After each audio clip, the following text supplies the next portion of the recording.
That means it's working. This red light told me to press a button. So, my name is Jason Marufo. It's not a spelling error. You do spell it without an A because my parents were hilarious and they thought we'll mess with him the rest of his life, so people are constantly correcting it. I've had people from hiring agencies say, stop sending out your resume. You spelled your name wrong. So I've been spelling my name for a long time. So it's correct. It's still pronounced Jason. I used to be the only one on the Google search results for my name until a few years back. And now it's flooded and you can't find me anymore, which is okay too. But so my talk is about no additional funding needed. And I wasn't originally going to do anything, but Jess Deary, one of my coworkers, she works here in DC, right? Okay, she works here in DC. I'm from Denver. She said, yeah, you should try and put something in, and I did. And they said, hey, you're accepted. And I was like, oh, crap, now I got to do something. But anyways, let's see. There we go. I work for the Environmental Protection Agency out of Region 8, which is the Denver offices, and we handle Utah, North Dakota, South Dakota, Wyoming, Montana, and Colorado. And my background is that I was in IT for quite a while, then got absorbed into public affairs group, which is our Office of Communication and Public Involvement, because I helped stand up our intranet for our region. And so that's kind of what our story is about. My other coworker, she's not here, she couldn't be here, she has to go to a different conference. I was hoping she'd be here because I think she really highlights some of the points about no additional funding.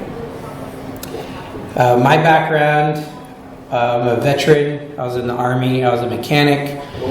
And, yeah, cool. And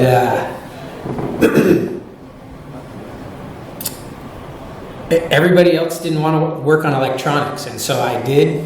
And I got put in the turret of what they call a Bradley fighting vehicle.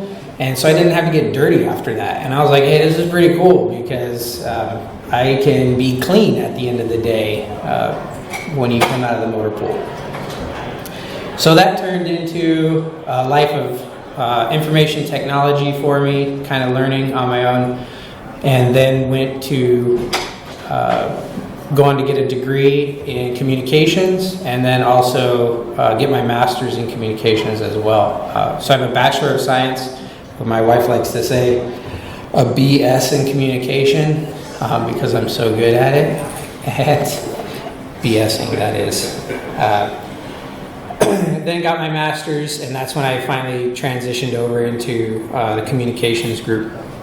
But having the background in IT has been really helpful in helping navigate the relationships across different leadership components and whatnot, down to the techies. And converging those groups. So who is this for? In the audience, we have a small group, which is great. Basically, this is for the small shop. I don't know if everybody, all government employees, maybe, something like that. Okay, so this is for the small shop. No additional budget, no funding, nothing like that. At the EPA, they're cutting our budget or proposing almost 31%. We have no money. Yet leadership still expects things to get done, things to happen. And so several years back, we started with Drupal 7. My boss at the time when I was in IT said, hey, do you know anything about Drupal? And I said, yeah, I know a little bit. And he said, hey, do you want to do a project and convert our intranet from Lotus Notes? Anybody familiar with Lotus Notes? It's horrible. To Drupal. And he said, you can only do it 20% of the time, and I have no money for you, and it needs to be done in 4 months. I said, you're crazy, but hey, let's do it. So the question I always get asked, is it really free? And the answer is, of course not. No, it's not free. It can be up to a certain point. And that's where our story starts. Basically, there's different components that are free. I think the most important parts are free, and that's the planning. There's no cost to that. There's no cost to planning. There's no cost for us to learn about the CMS, about Drupal, or whatever it is you choose. I know Sarah uses Joomla but they're converting over to Drupal 8. Hey! And so there's no cost to plan, and you can take a lot of time to plan. Now, a lot of people say, oh, there's no cost. Well, there's a cost for your time. Of course, I understand that. The building component of it, everything is out there for free. I'm self-taught Drupal person. I don't call myself an expert, because every time I think I got it figured out, there's someone else tells me a better way, or my stuff gets screwed up or whatever. But I think I've learned quite a bit. And I don't have to tell my boss that I need $4,000 to go get trained. I can find all the answers I need in the community, and that's what's been huge for myself in learning Drupal and moving forward. And I basically just need to convince my boss that I just need some time to figure things out. I don't need to be certified in this or that, or be certified PHP or HTML, CSS, whatever it is. I can essentially, anybody can build a whole Drupal site, functioning site, without being certified in anything. So in my opinion, there's no cost to building a site. I'm sure there's been 100 different YouTube videos on it and how to do it, no cost. There's no argument there. Deploying. There can be some cost there. For us in our region, we have some VMs, so spinning up a box is no really additional cost. Does anybody have VM hosts that they use right now where you can just spin up your stuff for free? Yes, one person? Okay. So if you don't, the one good thing is there's vendors like Pantheon. I use Pantheon all the time, especially for conceptual models for leadership. Super easy. The only thing is it doesn't always conform to all of our FSMA requirements and things like that. So I strictly use it for kind of prototyping and whatnot. But at least it gives leadership something to look at and something to help make decisions. And so I have a few sites out there that I've done for leadership on Pantheon, and has all kinds of fake data because we can't put in the real data. But it gives them something to look at and something to work from. It's super easy to use, and their customer support is excellent, but I've never spent a penny. So again, there's no cost there to at least conceptualize it. But deploying it, you may have some costs. You may have to pay some server costs if you want to put it into production or something like that. So that's kind of one of the caveats to this. But again, in my description, I put no funding necessary to build your site. So if you look closely, yeah, that's the fine print. Maintaining. Oh, this is my nightmare right here, maintenance. Maintenance can be tough. The web is constantly evolving. Contributor modules are constantly being updated. Core is being updated. Those things don't cost money necessarily to maintain it, but there is a time component to that. And once you create an animal, you kind of have to care for it after that, or you have to find somebody to do it. that's one of the reasons why I'm here, is because there really is a cost to it overall in the lifespan of it. And I'm here to hopefully find some vendors to help out, or some kind of a component to help with the maintenance, because there probably is some cost. So the big question becomes, should you actually start building in Drupal? Who has a Drupal site right now with your agency? A couple, everyone. Are they all in production? Yes. They are in production, somewhat. Almost. Almost. Drupal 7, Drupal 8? 7. 7? Okay. Any plans to go to 8? No? Okay. So the question then becomes, so you can do it for free, but should you? And this is where you can have lengthy discussions with vendors, with coworkers, with leadership. Are there any vendors in here?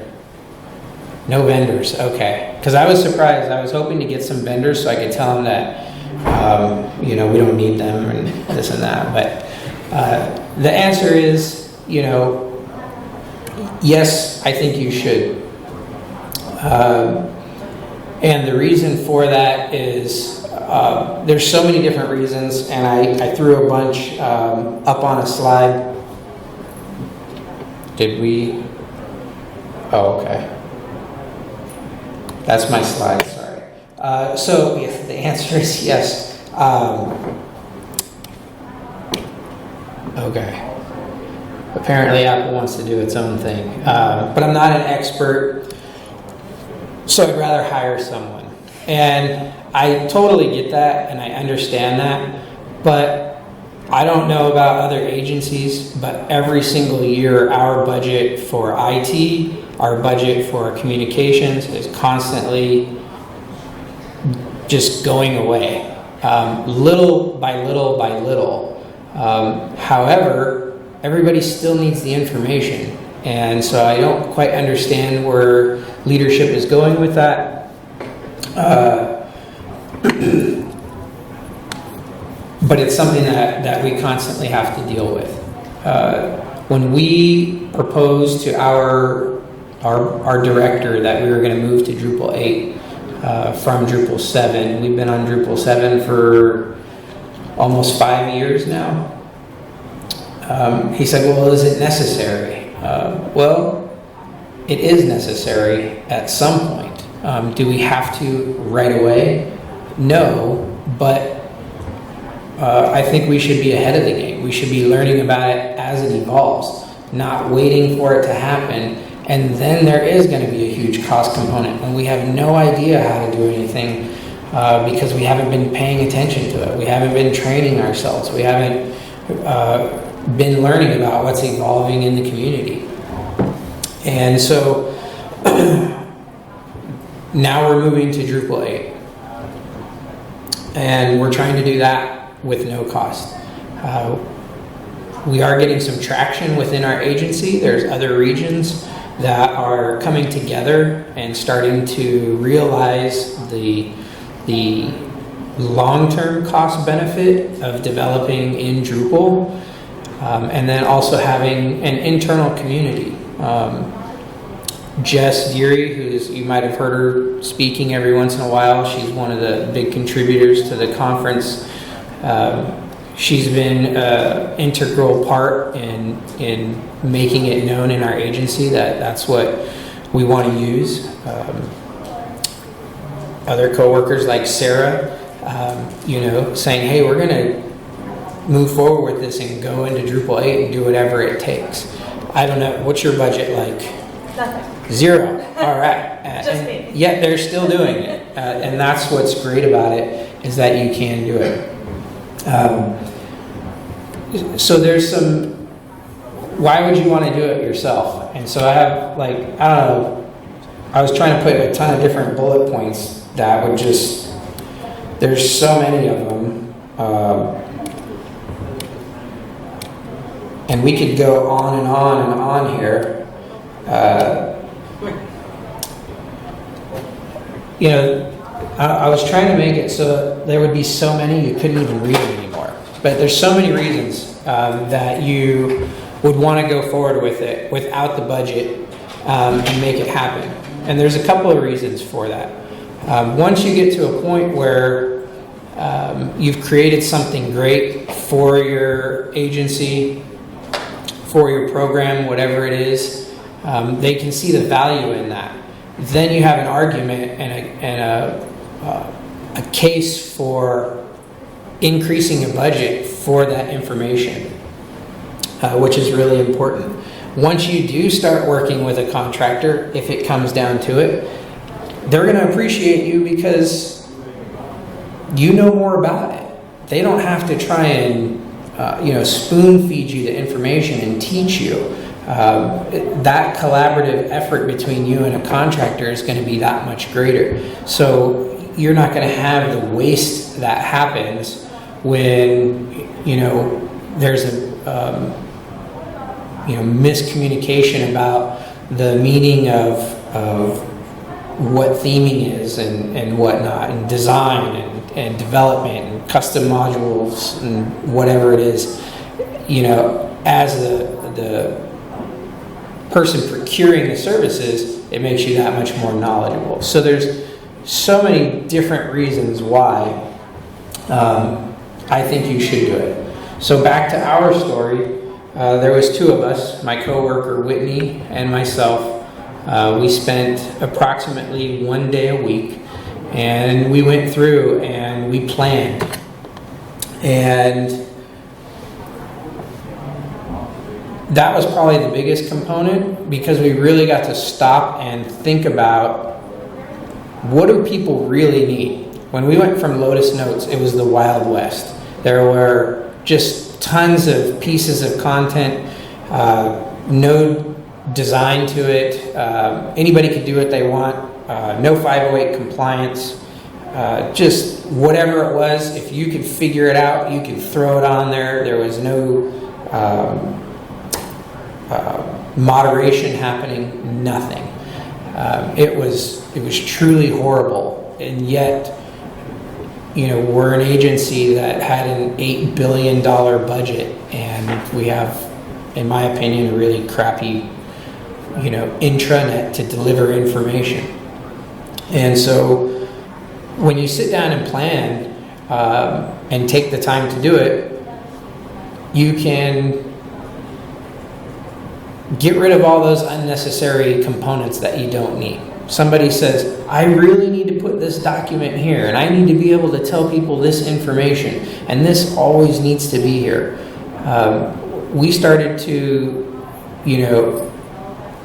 orchestrate how the content and a lot of the information that goes out there. And you'll see, everybody's been to other presenters about their content model and whatnot.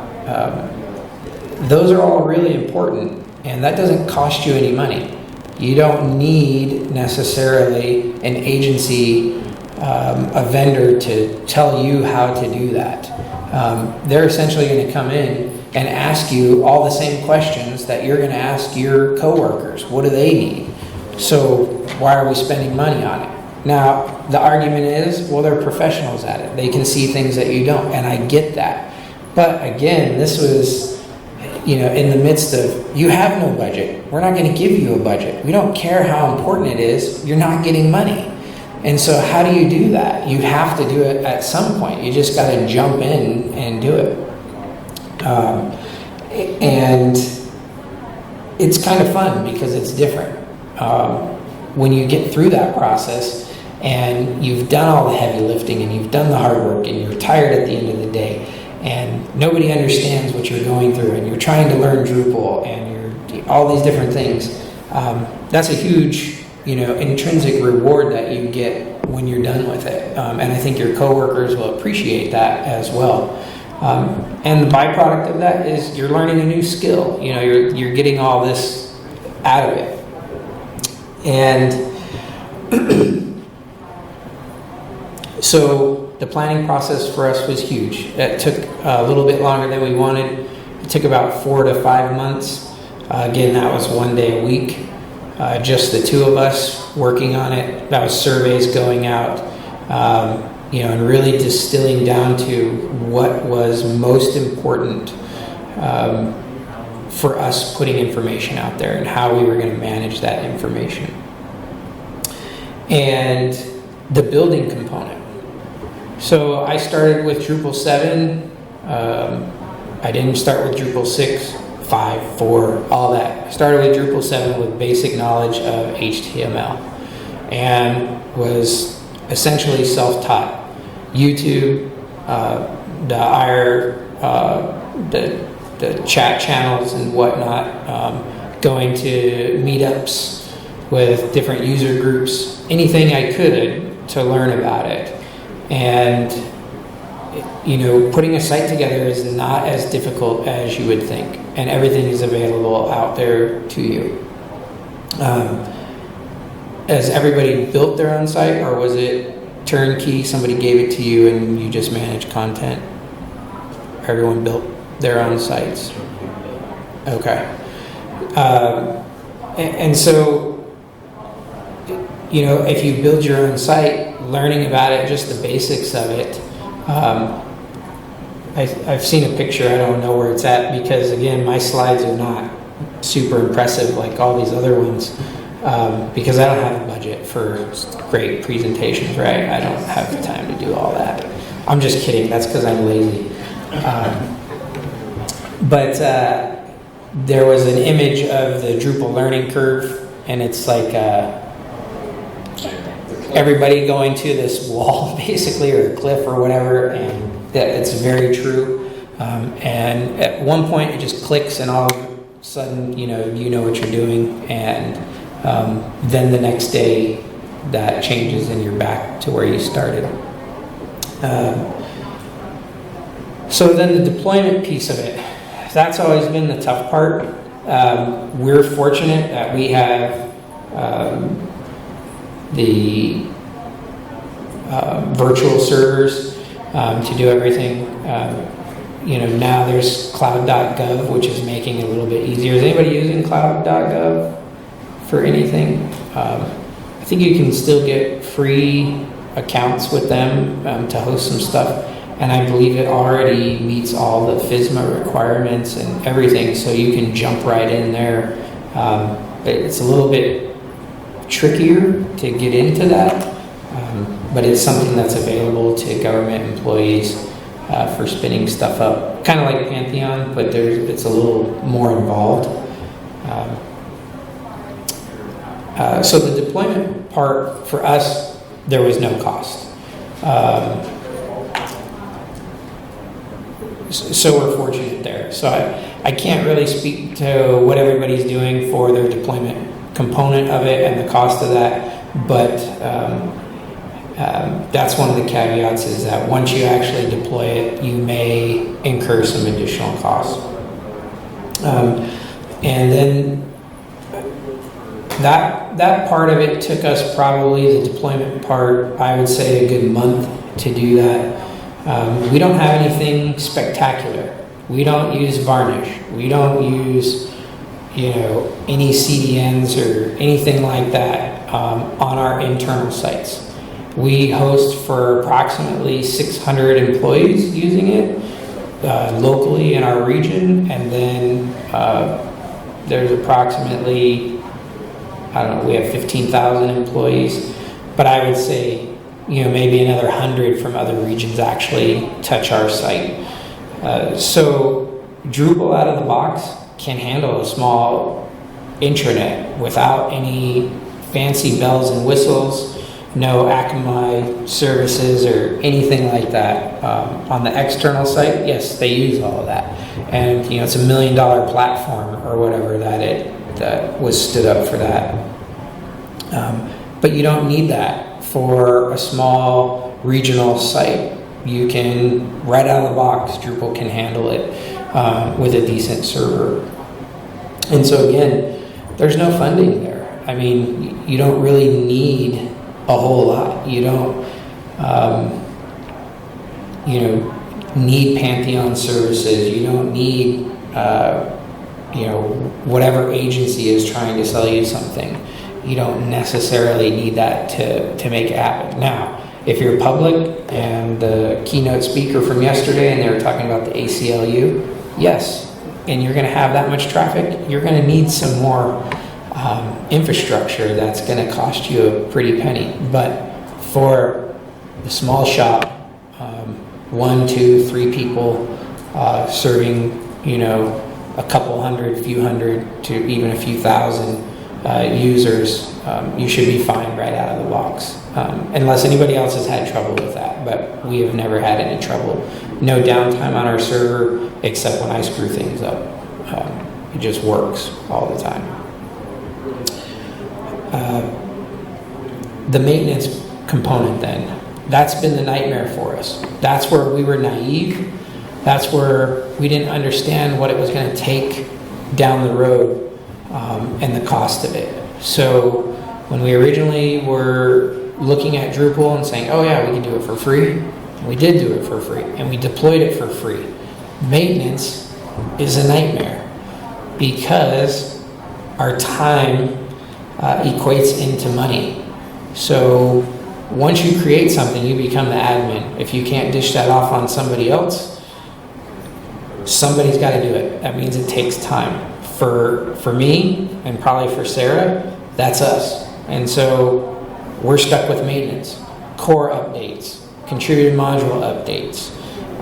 Anytime somebody needs a new content type or new views built, any of that kind of stuff, that takes time, which is, in my management's eyes, is money.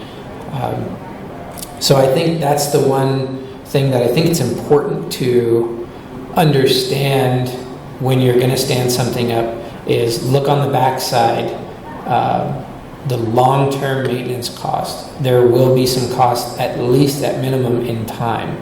If not, if you're not available, then you're going to be hiring one of these contractors out here to help you out, and that's perfectly fine.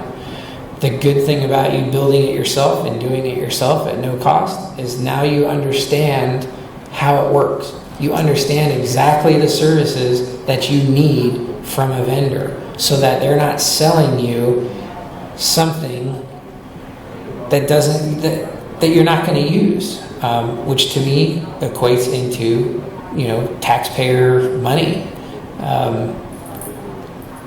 I'm a huge proponent of not wasting government money. So the more I can learn about Drupal, when I go talk to one of these vendors about, hey, I need somebody to do updates for us and monitor our services and whatnot, I know what they're giving me and I know what to expect of them. So I know exactly how to procure something. I'm not going to waste money for services that we do not need. And I think that's the really important part of it. So it's been a long road for us. We've learned quite a bit. We've had a lot of fun. I encourage everybody to use Drupal all the time. Is anybody using SharePoint? Okay. There's a huge push for SharePoint in our agency. It's usually from the IT side because it's a one-stop shop and they're like, oh, it's Microsoft. It's all in this little container over here. Use SharePoint. And I will argue up and down why not to use SharePoint for cases where Drupal can be used. SharePoint has its shiny components that are helpful, but I think that's one thing that we're constantly up against. But anyways, that's pretty much it. So it's been good. I encourage everybody to use it, and we're just going to go to a discussion. So short, easy presentation. I just hopefully have just maybe, I don't know, any thoughts? Like we can just chat. Yeah. Did you incorporate or consider disaster recovery, or as when you're out of the office or if the site goes down, how to recover? Yeah. So within our hosts, our VM hosts, There's two instances mirroring each other all the time. I believe they duplicate every, I want to say 3 or 5 minutes, something like that. It basically takes a snapshot of it.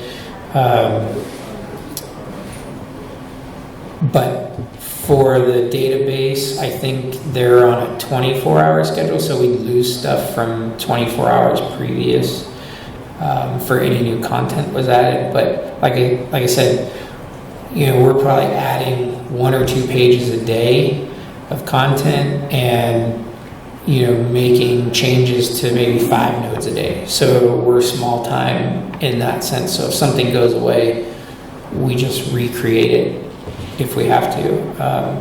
And then so far as a rebuild, I think that snapshot is happening, it's like I said, 3 to 5 minutes. And then we just have documentation on how to rebuild stuff. And we have backup and restore and features that we automatically kick off the config stuff.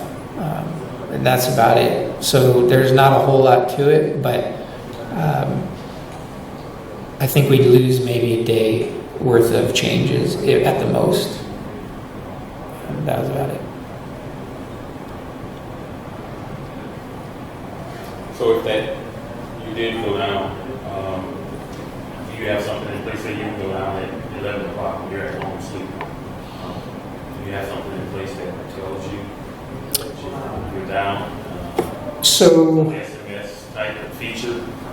we used to use SolarWinds to track a lot of our services, but they took it away because they couldn't afford maintenance. And so because of that budget going away, now they just use the Windows services to see if that service is down. So we use Windows 2012 with IIS 8.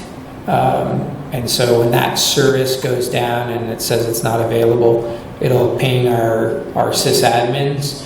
But because it's not a critical service, it's not a mission critical service, they won't do anything about it until someone comes in. They're not going to call us out to say, hey, it's down or anything like that. Now our external facing site, that's different. That's a whole different architecture, but they're also paying a lot of money for that as well. But that's external. So. Did you migrate your site over yourself? Yeah. So ROT. For ROT, what we did when we were migrating stuff from Lotus Notes, basically we went to all the content owners. If their name was stamped on it and said, what do you want to do with this? And if they didn't get back to us, it didn't go in the new system. And then, and so that was a good thing and a bad thing, because the good thing about it is you really see what the needs are of your agency, and the content owners would say, well, it's not that important, it's kind of old, so I guess we don't really need that. And then we'd ask them, well, is there ever going to be a need for that? Because we need to account for that as well. And a lot of times they found a different way, because when you tell them that they're going to manage that content, that's more work for them. So then they find a different way that they don't have to maintain something, which is great for us. And it's great for the agency as well, and great for all the employees, because they're not getting old, outdated content and whatnot. But that was probably one of the most difficult pieces, is migrating content. And we're doing the same thing from Drupal 7 to Drupal 8. We're not trying to migrate it automatically using any scripts. We're making every content owner go through it. Now what's nice about Drupal 8 is we're using some of the expiration modules and whatnot to get rid of that data before it becomes rot. that kind of thing. So that's going to be huge. But again, we're asking the same questions. Are you sure you need this information there? Is this information better, hosted on a SharePoint site or on some other kind of platform that it doesn't need to be here? And so we really got to look at the kind of content that was going out there and reevaluating that. So yeah, it wasn't easy, but we put that on the content owners. And if they didn't do it, and then leadership came back and said, hey, where's all this information? Hey, you need to talk to that program. They said they didn't need it out there. And then when leadership turned around and said, nope, that information needs to be there, well, then they got busy. And that wasn't something that we had to do. So they had to find the resources to do that. About how many content types do you have? I'm sorry, what was that? About how many content types do you have? I would say we have maybe 15 to 20. And that was probably because of our, we were pretty much beginners at the time. So we didn't really know how to structure that content. So this time around, we're rebuilding the content types and using more taxonomies and whatnot to figure out how to build those content types. And so we did, every time we needed something different, it was a new content type. And we look back at that and go, well, this is really a lot more difficult to manage. There's a better way to do this. And we did that because we did it on our own and we had to learn and we found better ways. Whereas if we would have went to a contractor and said, hey, build us this site and we're going to pay you lots of money for it, they would just give us whatever they thought was necessary and we would have had to deal with it. And we wouldn't know that we could do it a different way. And so that's another, important point to do this on your own and see what you come up with. Why not? If it only is going to take you time and you can get your leadership to give you that time, why not do it? So, yeah. So, with your experience with doing it manually, it's good to understand all the different pieces. Are you looking forward in the future to maybe use automation into it, like either with containers or with Jenkins or something to help with the deployment of the sites or management? Yes, I am excited about that. There's been a lot of great presentations, and I'm upset because I haven't got to see all of them, so I'm going to have to go back and watch them all. Because I think there's a lot of great things happening out in the community, making it easier for me to be lazier every day, which is awesome. And the big thing for me is the updates. I don't think Drupal 8 still mastered that yet. If anybody has any knowledge of that automation of all those updates of contributed modules, especially core and the testing component, hey, I would love to learn more. But right now I do everything manually by myself, so it's always a little bit scary, starting that. But yeah, anything we can use to make it easier and easier, especially as our budget shrinks and they give us more tasks to do in other areas, I have less time to do that. And the further I stay away from Drupal, the I get back to that cliff, of I don't know what's happening. So much has changed so fast. So I'm hopeful. Yeah. Yes. Top 5 contrib modules to help you be lazy. Oh. Or because you have no one else helping you and you're trying to automate as much as possible. Did anybody go to the BHAT presentation? I've heard that testing module, what they're doing is good. Someone said Jenkins.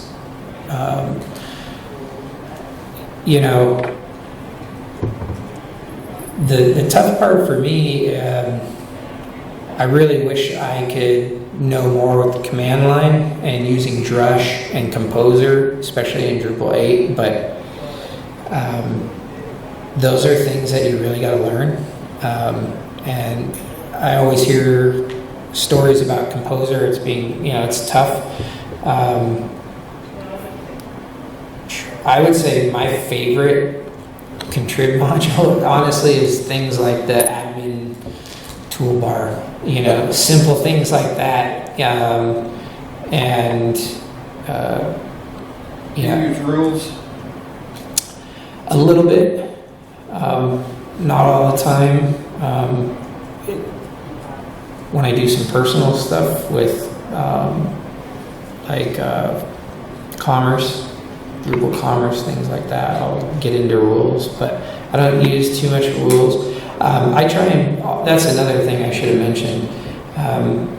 When we build our sites, we do nothing on the template.php file. We don't do any hooks. We don't do any custom code.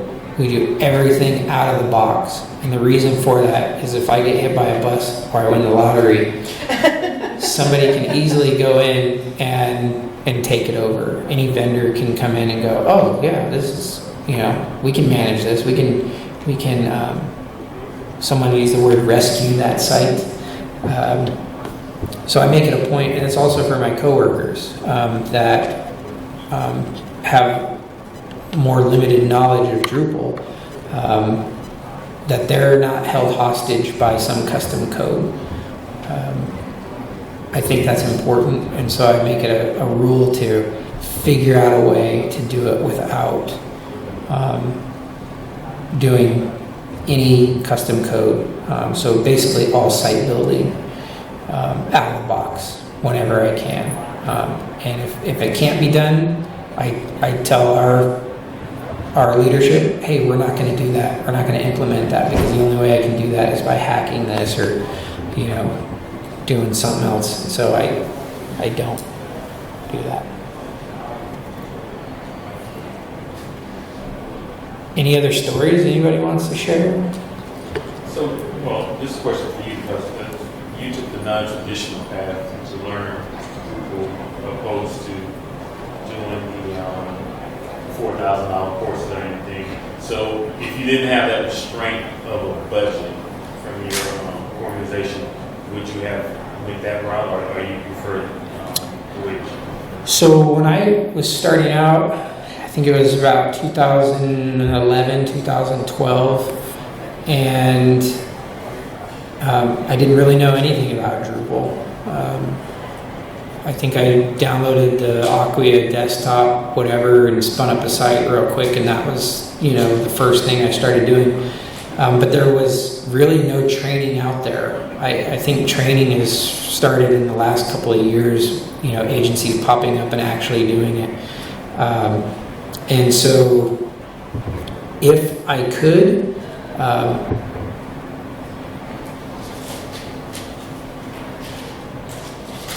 I probably wouldn't. And I say that because I've been in a ton of different types of classes. And they're teaching you from a book, and you don't always get a lot of time to work with your use case.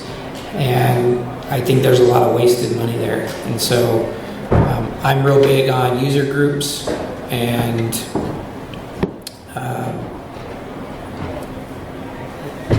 learning from trials. I think is important. And then I like YouTube. Drupalize Me, all those modules, Unravel, build a module, anywhere where I can go and get stuff, because they get right down to it and use specific cases and uses and whatnot, and I think those are really helpful. And I think you just got to get in there and break stuff, and use the modules that don't have 27,000 downloads. Use one that has 100 downloads and play around with it and see what's wrong with it and learn it, things like that.